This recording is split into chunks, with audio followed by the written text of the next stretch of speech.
Bismillah. Tes suara ikhwan. Bisa ditangkap suaranya? Bisa dengar?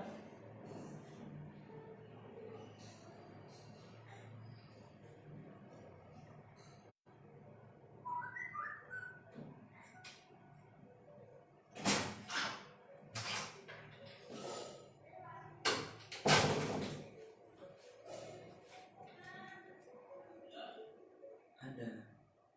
Jangan disinggung saya.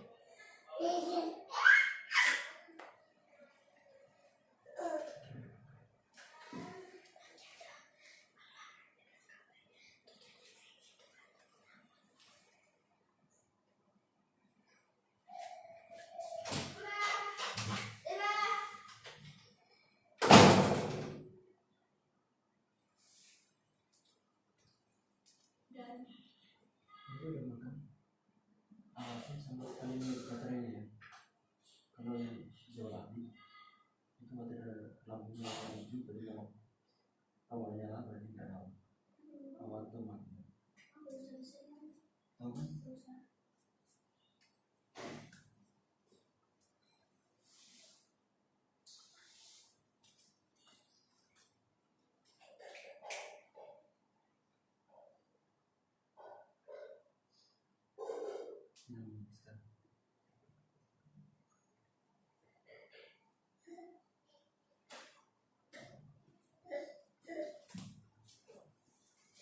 Bismillahirrahmanirrahim. Suara tes suara.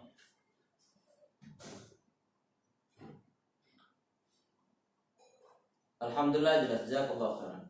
Shawab Allah barik fiik. Ya Ustaz Faiz.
Bismillahirrahmanirrahim. Qala musannif rahimahullah wa nafa'ana bihi wa bi'um fid dharain amin. Qal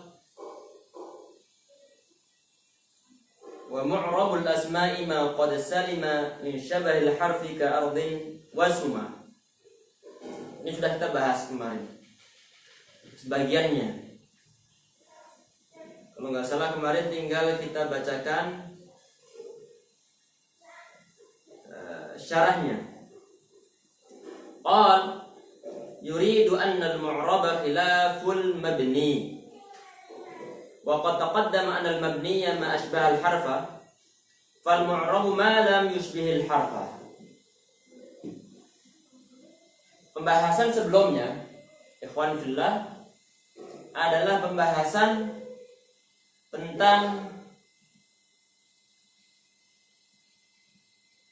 isim-isim yang mabni dan juga isim-isim yang mu'rab. Di sini kemudian beliau membahas tentang pembagian isim yang mu'rab. Pembagian isim yang mu'rab. Isim yang mu'rab itu kemarin adalah isim yang tidak mempunyai suatu keserupaan yang kuat dengan sebuah huruf, sehingga isim tersebut perlu dimu'rabkan. Kalau seandainya mempunyai keserupaan yang kuat ataupun mudni, keserupaan yang kuat dengan sebuah huruf, maka isim perlu dimabnikan. Perlu dimabnikan. Untuk isim mu'rab di sini dibagi menjadi dua macam. Itu sangat terlihat disampaikan oleh beliau ka ardin wa suma. Sebagaimana lafaz ardin wa suma. Lafaz ardin dia di situ itu adalah isim mu'rab. Kenapa isim mu'rab? Karena dia tidak menyerupai kalimat huruf. Sehingga saat dia tidak menyerupai kalimat huruf, maka dimungkinkan bagi kata ardin harokat terakhirnya bisa berubah-berubah. Hadhihi ardun. Ini adalah sebuah tanah ataupun sebuah bumi. Wa ra'aitu ardan wa marartu bi ardin. Ana melalui sebuah tanah. Dari kata ardun kemudian berubah menjadi ardon, berubah lagi menjadi ardin, maka menunjukkan bahwa kata ardun itu dia adalah isim mu'rab.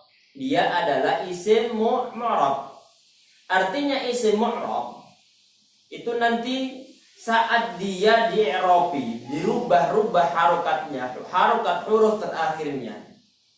Ada yang langsung kelihatan harokatnya, ada yang langsung kelihatan harokatnya. Artinya perubahannya itu bisa kita tulis harokatnya dari ardon dengan dhammatain, ataupun ardon dengan fathatain, ataupun ardin dengan kasrotain.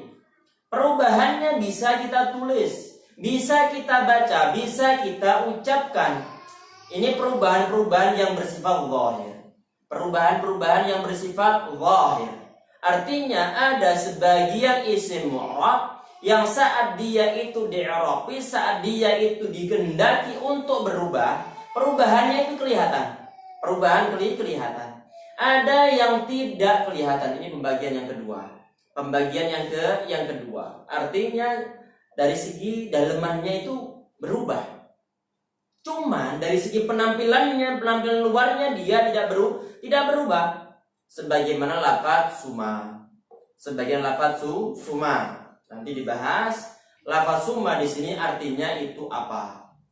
Bila kata ismun nanti ada pembahasan. Sebagaimana lafaz al-fata. Al-fata. Perhatikan lafaz al-fata. Kita agak pelan insyaallah. Perhatikan lafaz al-fata.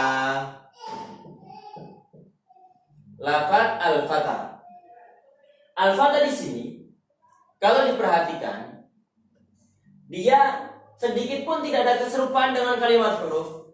Dia adalah kalimat isim. Dan dia dimungkinkan untuk berubah-berubah. Tapi berhubung huruf terakhirnya itu adalah alif.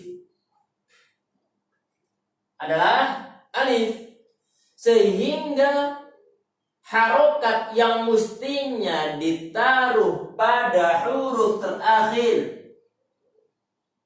tidak bisa diperlihatkan. Coba sekarang kita buat perbandingan dengan kata ardun tadi itu. Dengan kata ardun. Kata ardun ini, kata ardun huruf terakhirnya adalah huruf dot. dimungkinkan bagi kita untuk meletakkan dhammatain di sini, kasratain ataupun argon dengan fathatain. Tetapi untuk semua lafaz yang huruf terakhirnya berupa alif, maka tidak bisa menerima dhammatain, kasratain ataupun fathatain ataupun harokat-harokat yang lainnya. Karena kenapa? Kaidah yang bersifat umum, alif itu tidak bisa menerima suatu harokat. Sehingga saat tidak bisa menerima suatu harokat, padahal kata al-fatah di sini adalah isim mu'rab, maka harokatnya perlu dikira-kirakan. Ini istilahnya disebut sebagai i'rab muqaddar. Disebut sebagai i'rab muqaddar. Sekedar perkiraan saja, saja. Sehingga kalau misalkan di i'rabi ja al-fatah fa'il marfu' wa 'alamatu raf'in dhammah muqaddar wa 'ala akhirih mana' min dzuriya ta'azzur. Dari kata al-fatah, misalkan al-fatah ja al-fatah itu adalah sebuah fa'il, hukumnya marfu', dibaca rafa, tanda rafa'nya adalah dhammah. Itu taruh di mana? Ditaruh di huruf terakhirnya. Tapi kenapa kok tidak ditampakkan? Karena alasannya adalah ta'azzur. Ta'azzur itu apa? Ta'azzur kalau saat dulu kita di pesantren, biasanya diartikan ta'azzur itu adalah repot. Repot. Saat kita melihat literaturnya, ta'azzur di situ diartikan la yastahil an taqbal harakat. Jadi saat suatu alif itu mustahil dia bisa menerima harokat, maka disebut sebagai ta'azzur. Ta'azzur. Jelas insyaallah ya. Jadi mustahil alif bisa menerima harokat. Kalau mustahil bisa menerima harokat, maka jangan sampai dicoba-coba untuk dikasih kasrotain, dhammatain, fathatain, fathah, dhammah, kasroh. Jelas insyaallah ya. Ini di sini ini yang dibahas oleh beliau dalam bait yang ke-18. Jadi secara garis besar bahwa isim mu'rab itu dibagi menjadi dua macam.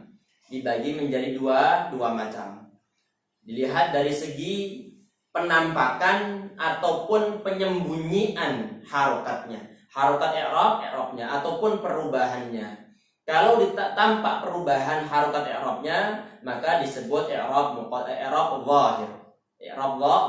Kalau seandainya nanti harokatnya ataupun i'rabnya tidak bisa diperlihatkan karena faktor mungkin huruf terakhir berupa alifkah, ataupun huruf terakhir berupa wawu, ataupun huruf terakhir berupa huruf ya, maka nanti adalah muqaddar. Nanti insyaallah ada perincian pembahasan tentang isim maqsur, tentang isim manqus. Nanti insyaallah ada pembahasan secara khusus akan kita ulang tentang masalah hal ini. Sekarang kita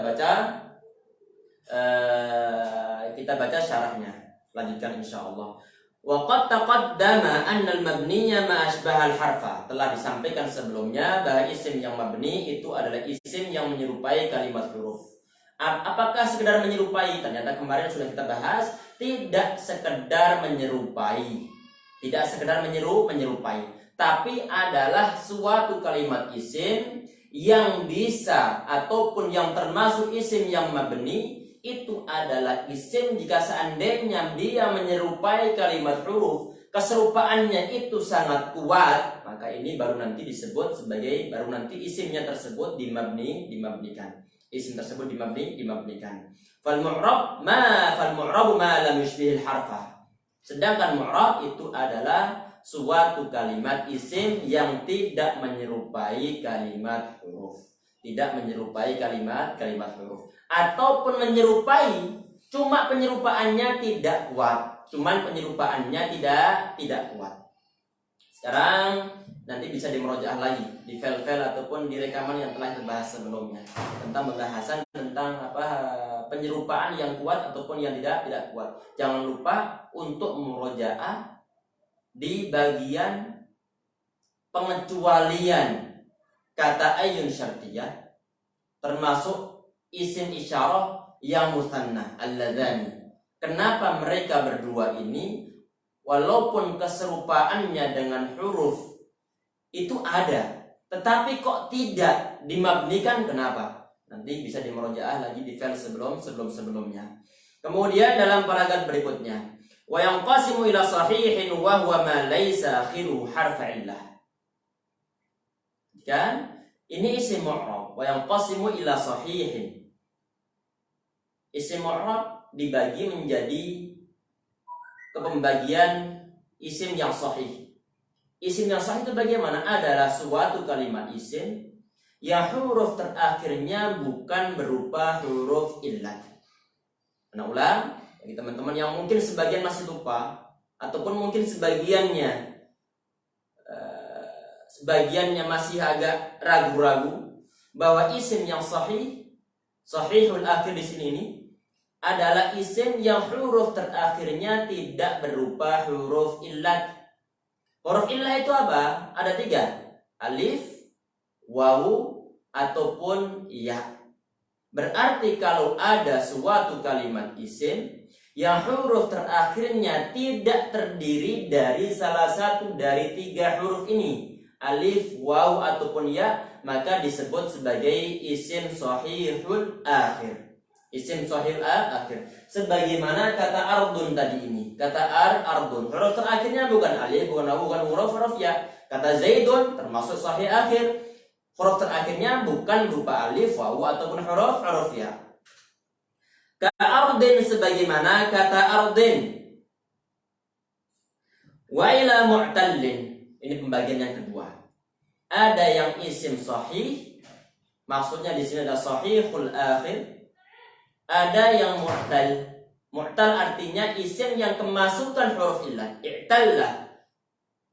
Isim yang kemasukan huruf illat. Ini dikhususkan untuk huruf terakhirnya. Huruf terakhirnya. Sebagaimana kata-kata. Huruf terakhirnya berupa huruf ya. Huruf terakhirnya berupa huruf alif, afwan. Huruf terakhirnya berupa huruf alif. Maka dia bagaimana? Nanti hukumnya akan ada pembahasan. Ini termasuk isim yang mu'tallul akhir. Isim yang huruf terakhirnya berupa huruf illat. Wa huwa ma akhiruhu harfu illatin kasuman. Yaitu huruf isim mu'tal itu bagaimana? Adalah isim yang akhiruhu harfu illah. Huruf terakhirnya berupa huruf illat sebagaimana kata suman. Sebagaimana kata suman. Wasuman, ini pembahasan kata. Suman di sini ini asal katanya itu adalah lughatun fil ismi. Adalah suatu dialek, suatu bahasa tentang ataupun dalam kata ismun. Ismun dengan suman itu artinya sama, artinya nama. Bisa mengatakan suman, bisa mengatakan ismun, ataupun nanti bahasa-bahasa ismun yang lainnya. Kita perhatikan. Lughatan fil ismi wa fihi sittu lughatin. Ada menurut beliau ada 6 bahasa, ada 6 dialek. Sebagian surah mengatakan ada 18 dialek ataupun 18 bahasa yang searti dengan kata sumun. Perhatikan di sini, ini disebut di sini cuma 6, yaitu ismun sama usmun bidhammil hamzati wa kasriha. Dhammahnya hamzahnya didhammahkan ataupun dikasrohkan, berarti bisa usmun, bisa ismun.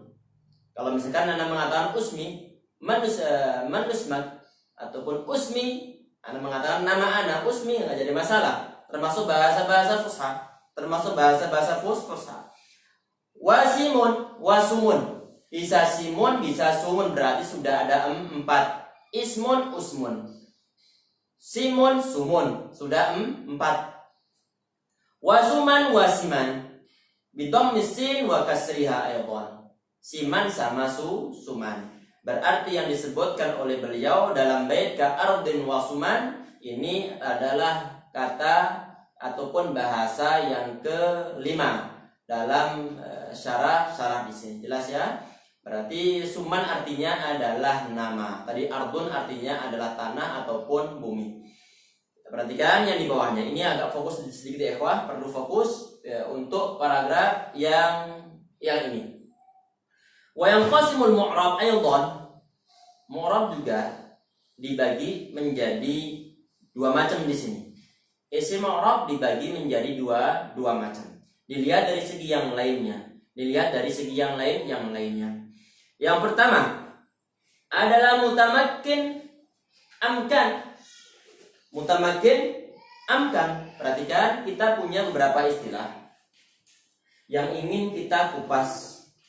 Semoga nanti memperjelas dan tidak membuat bingung. Perhatikan. Jadi isim itu ada yang mutamakkin, ada yang ghairu mutamakkin. Untuk yang mutamakkin itu dia adalah sinonimnya kata mu'rab. Mutamakkin itu bersinonim dengan kata mu'rab.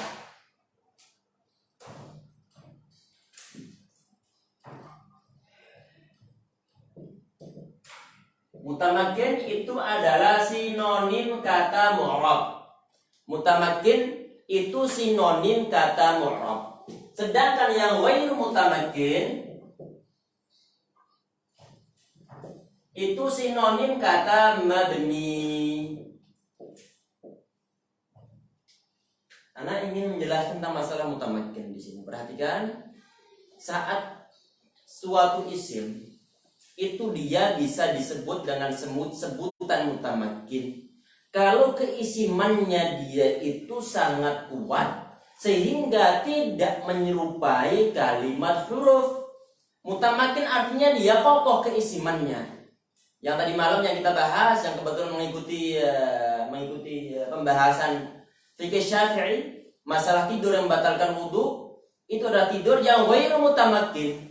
Tidur yang duduknya itu tidak kokoh, yang bergoyang karena bergoyang ke kiri. Kalau kokoh nggak batal wudunya.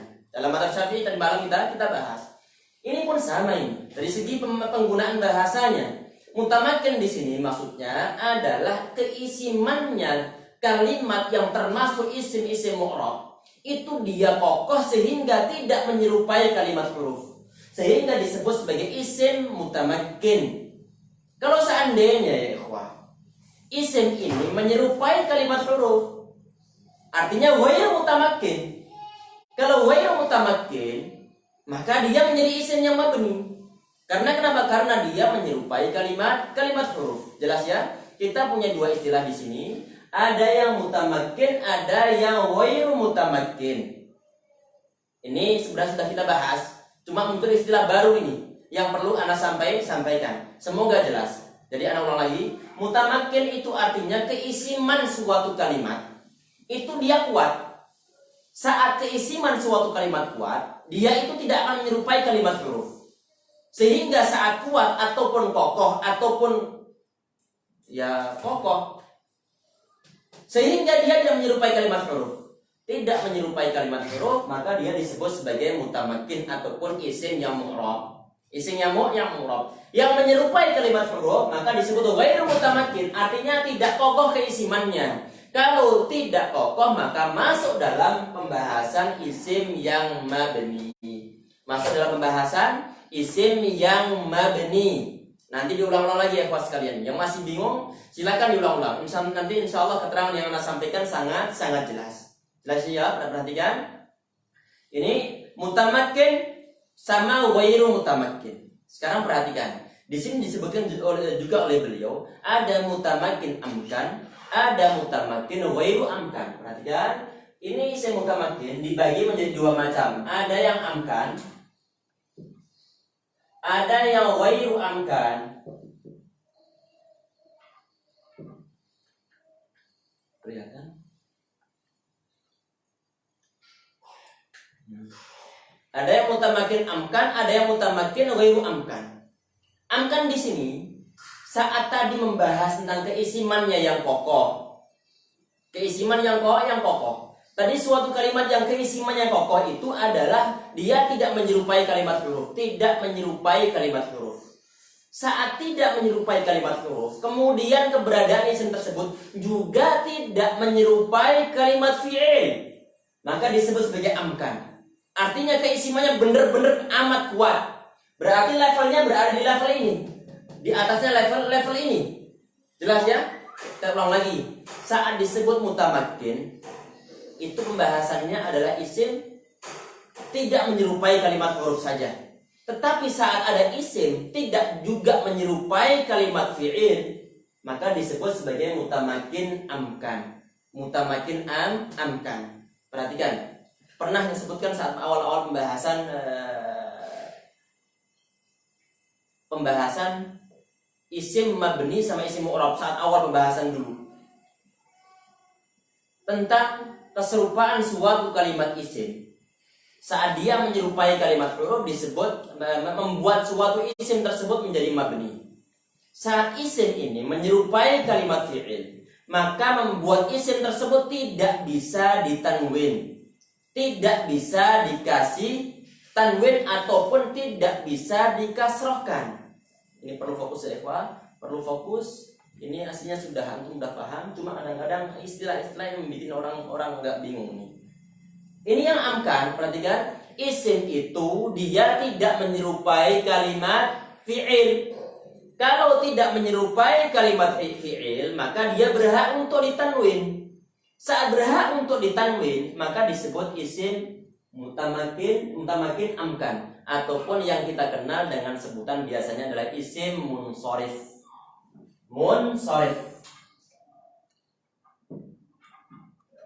Ini kelihatan di sini atau terpotong? Terpotong. Ini amkan sama dengan munsorif. Munsorif. Artinya isim yang bisa ditanwin, bisa dikasrohkan, itu dia benar-benar murni dari keserupaan fi'il, keserupaan huruf.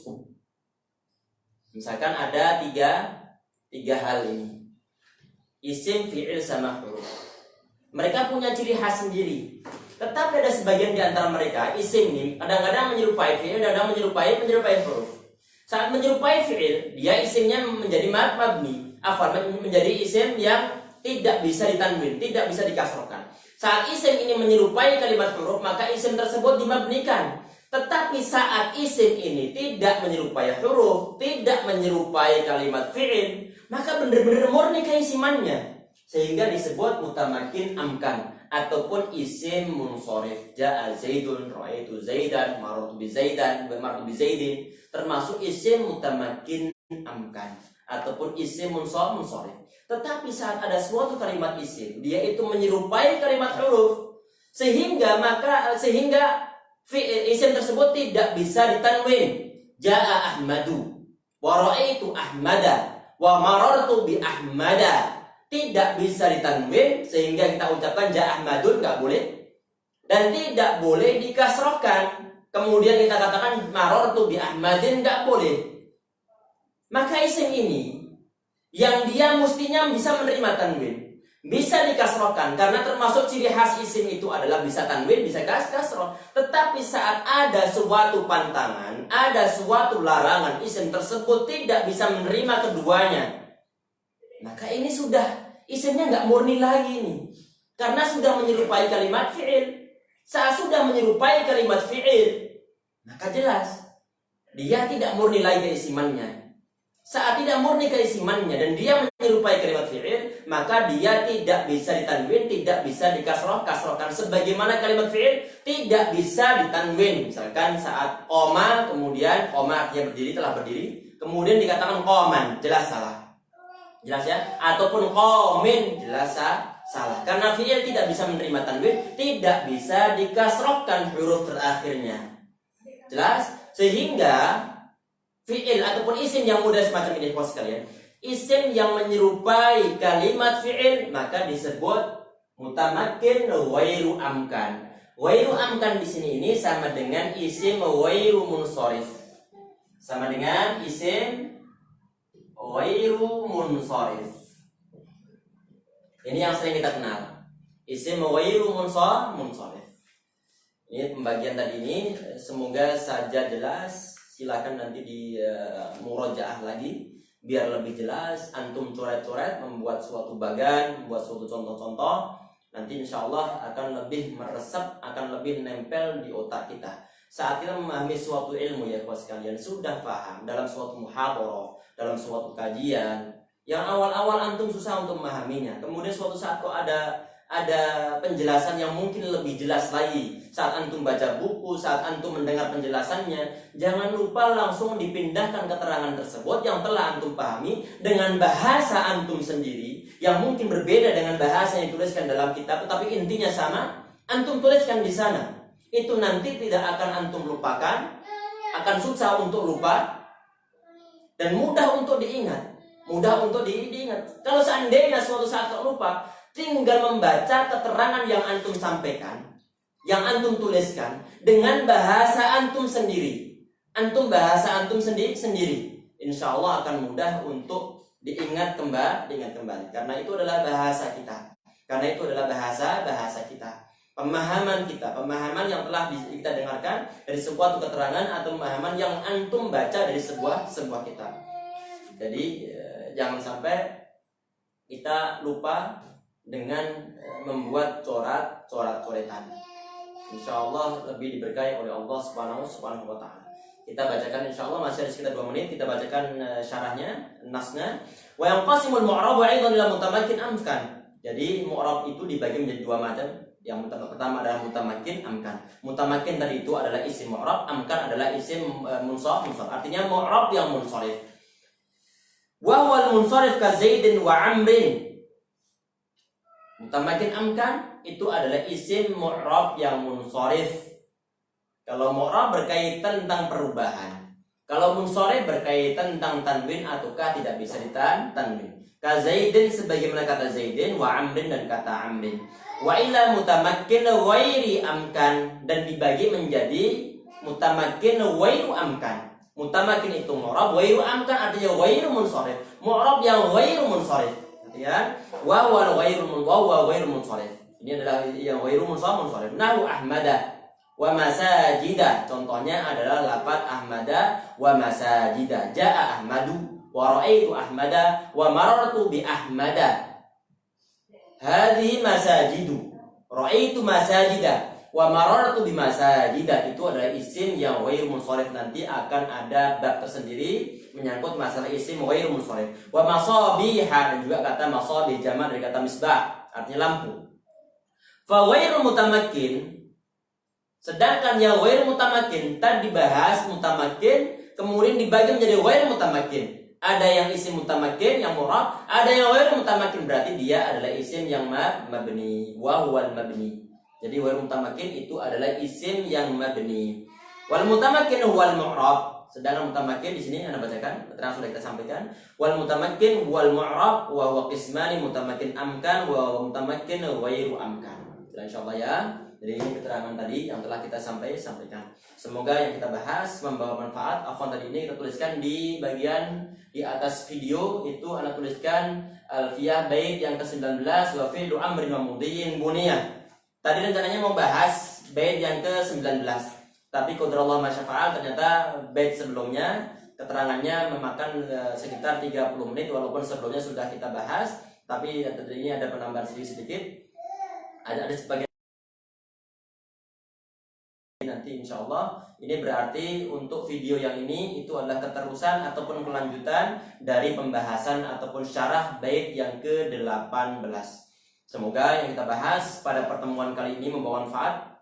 Waffaqanallahu wa iyyakum ila ma yuhibbu wa yardah. Insyaallah semoga kita semua diridhoi oleh Allah Subhanahu wa taala, selalu dibimbing oleh Allah Subhanahu wa taala untuk terus mengikuti sunnah-sunnah Rasulullah sallallahu alaihi wasallam. Kita cukup sekian. Subhanakallahumma wa bihamdika asyhadu an la ilaha illa anta astaghfiruka wa atubu ilaik. Assalamualaikum warahmatullahi wabarakatuh.